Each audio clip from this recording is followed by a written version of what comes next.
महाराजांची शिवाजी महाराजांची कीर्ती बेफाम होती.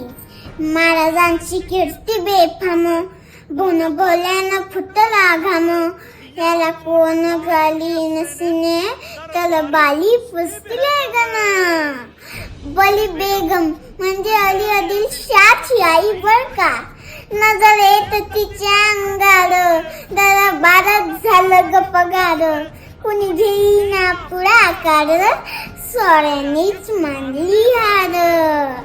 तितक्यात एक सरदार उठला, बोलला हम लाएंगे शिवाजी को, आणि त्यानं विला उचलला. नाव त्याचं अफजल खान. नाव त्याचं अफजल खान. जिता जागता जणू सैतान. खान बोलला छाती ठोकून, शिव